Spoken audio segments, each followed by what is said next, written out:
Ah, ang sarap. Nainis ako.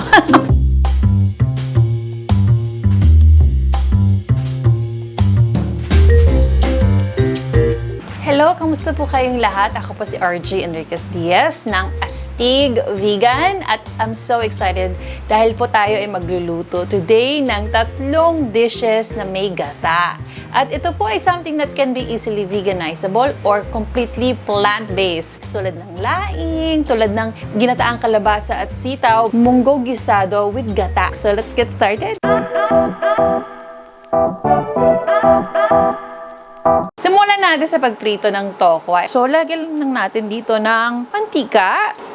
Ito po, meron na tayong maliliit. I also fried yung second batch kanina. So, kumpleto na yung ating fried tofu na maliliit. Tapos, nilakihan ko ng konti naman para lang sa ating ginataang kalabasa at sitaw. Kasi ito yung magiging main meat niya. Golden brown na rin siya. So, this is done. If you want another option, plant-based, meatless burger patties. Fully vegan. Gusto lang natin muna siyang prituhin bago natin siya i-crumble. Konting sear na lang sa labas. Hiwa natin siya ng maliliit sa ating chopping board. While yung mainit pa yung kawali, magisa na tayo. Lagyan pa ng konting mantika. Dahil gagawa na tayo ng ginataang kalabasa at sitaw. This is my sister's favorite. Every time na lang na nakikita kami, ito yung request niya. Lagyan din natin ng sibuyas. Ilagyan natin ng konting asin. I'll set this aside since this is an induction stove that's portable and movable. Lagyan na natin ito. Ayan lang, maliliit lang. Madudurog pa lalo yan. Basically, parang giniling ang ating goal. Pwede nyo rin kamayin kung kaya ninyong hawakan. Ito, mainit pa kasi. Plant-based burger patties na naging giniling na. Ngayon, ang ating kalabasa. Really, this is one trick that I learned from my mom. Hiwain nyo muna ng mas maliliit bago nyo balatan. Find a flat side. Kasi ito, wobbly pa yan eh. Diba? Flat side. Flat side down. Tapos, like a seesaw. Top, bottom, ganyang seesaw. Ayan. May balat pa rin siya. It still has skin. It still has skin. Ito pwede na to. Kahit na hindi siya super flat. Then you cut it. Tapos yung balat, i-cut nyo rin siya. So I just wanna show you.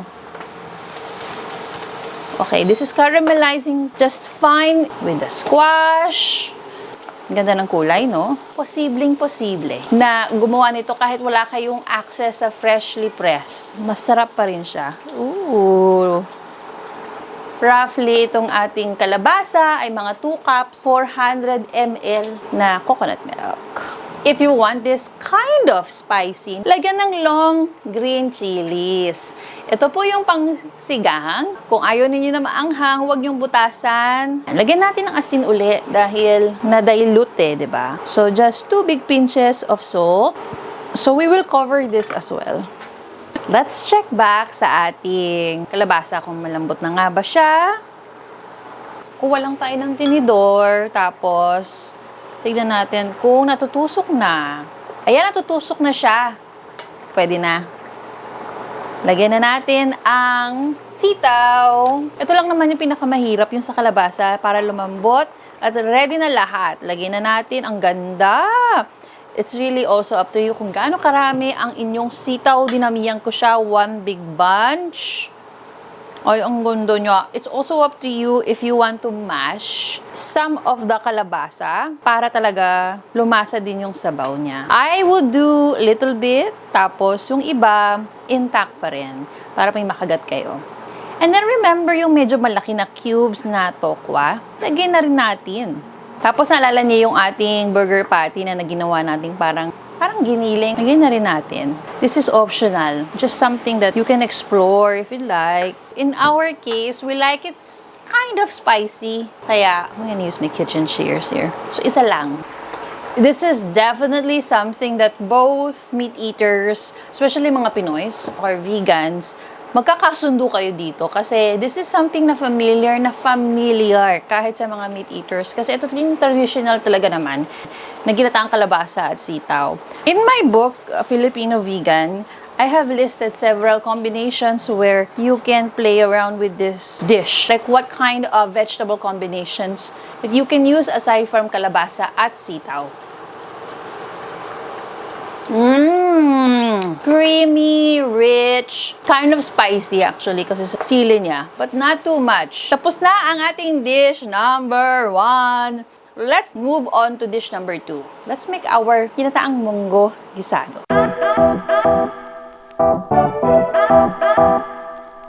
Munggo is relatively not as hard compared to other kinds of beans. Pero kailangan pa rin itong palambutin. Lagay natin sa ating pressure cooker. Alright. Last rinse and we're good. Lagyan lang natin ng tubig na about at least 3 inches higher than the beans. Pressure cook lang siya ng mga 15 minutes. Lagyan natin ng konting asin. So, konting budbod. Okay. And then, mix it again.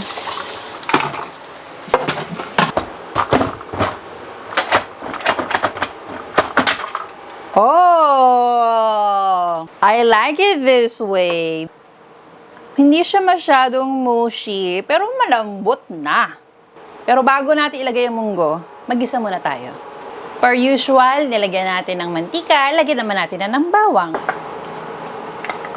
Lagyan naman natin ang sibuyas. O, kalahati lang ito kasi yung kalahati naman sa laing. Lagyan din natin ng konting ginger, luya. Lagyan na rin natin yung ating giniling. Sunod-sunod na yan. Of course, a little bit of sea salt. Okay, lagyan natin na ng munggo. I'll use oven mitts para mas madali. May konti pa tong sabaw, so pati yun ilalagay ko. Yan. This is so hearty. Parang gusto mo talaga mabusog, masatisfied. It's such a comfort food. Pwede mo siyang gawing pang batch cook, of course.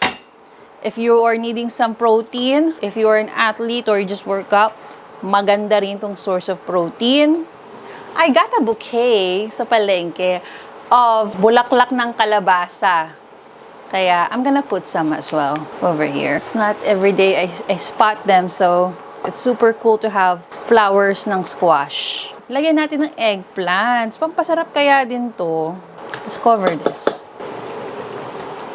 Ayan. Okay, let's check back. We can also add ampalaya. Ito po, ampalaya. Lagyan natin ng konti. My husband is not thrilled about this part, but you know what? This is so healthy. And usually, I'm also not thrilled of ampalaya, even as a vegan. Pero it imparts, believe it or not, certain nuttiness or earthiness to the munggo. Then we will add little bit of that coconut cream. Oh! 2 things na huhulihin natin ay ang malunggay leaves at ang kamatis. What? Akala ko ba kamatis dapat sabay sa gisa? Well, my personal preference, hulihin siya. Somehow, it's more juicy if you bite yung tomato sa bandang huli. Tsaka maganda rin sa presentation niya. Like I said, it's a personal preference. Kung ayaw nyo, edi liitan nyo. Kung ayaw nyo, edi igisa nyo muna. Sagyan na rin natin ng malunggay. When I used to live sa California, malunggay is so expensive there. Next best bet will be something na local sa inyo. Spinach. Ano pa ba? Kale. Whatever you prefer na greens. Dito sa Pilipinas, kulang na lang wag bili ng malunggay, hingi lang daw. This is 1 bunch, by the way.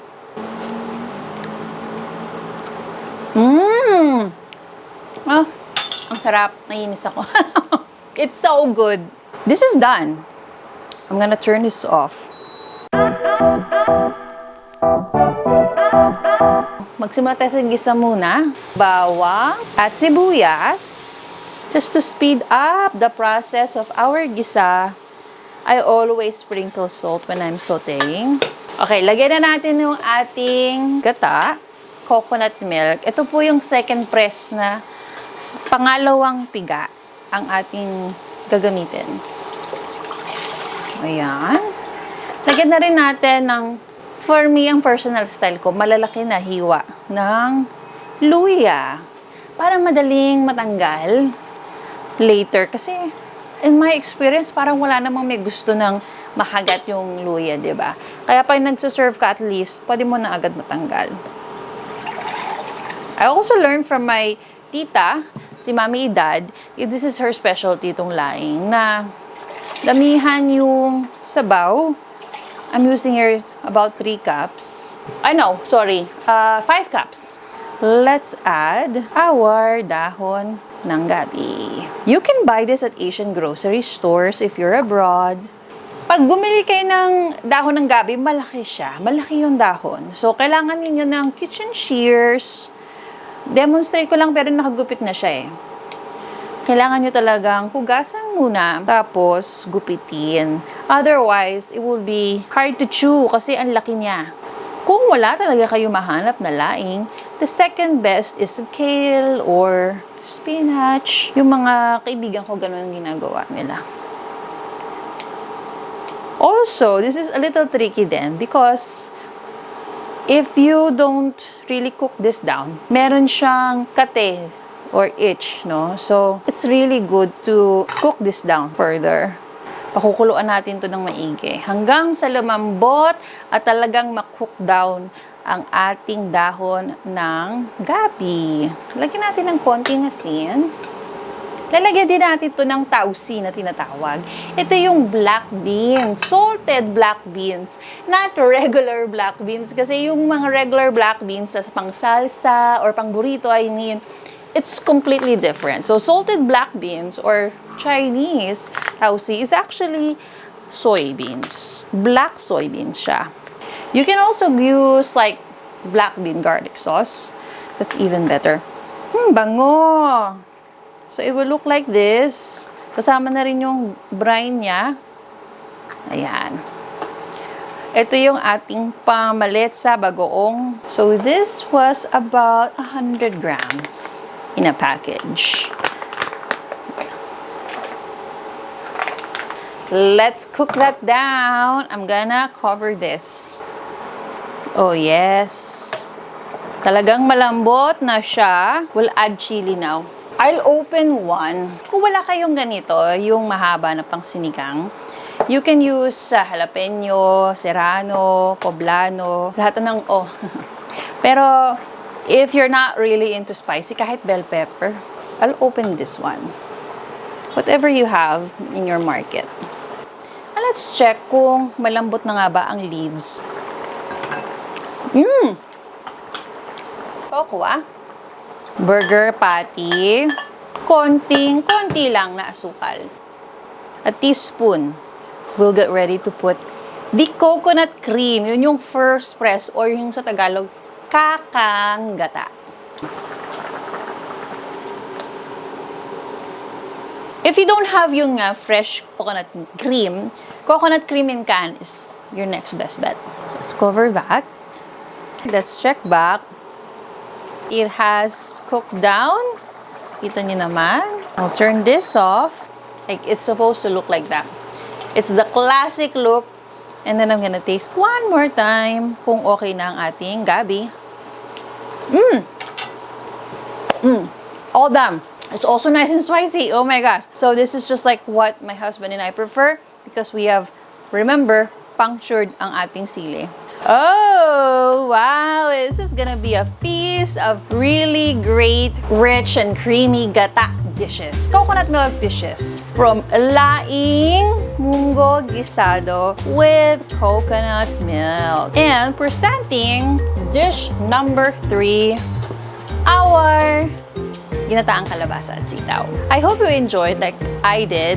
This is so fun to make all 3 of them. But if you notice, lahat sila may gata, lahat sila may coconut milk, but they all look different from each other. And it's very straightforward to make. Kahit isa lang ang gawin nyo dito, solve na kayo. For party, for group, for yourself, for your loved ones. If you want more recipes, you can always check out my website, AstigVegan.com. Meron din po sa YouTube, of course on social media, sa Instagram, Facebook, and yes, even TikTok. So, magkita-kita po tayo doon. And of course, if you want to get the book, Filipino Vegan, nasa National Bookstore po sa Pilipinas, but also on Amazon, US, and Canada. So I hope you check them out if you live in those two countries. Thank you so much again. I hope you enjoyed. I sure did. And I can't wait to dig in with rice, of course. So what can I say? Kain na! Let's eat!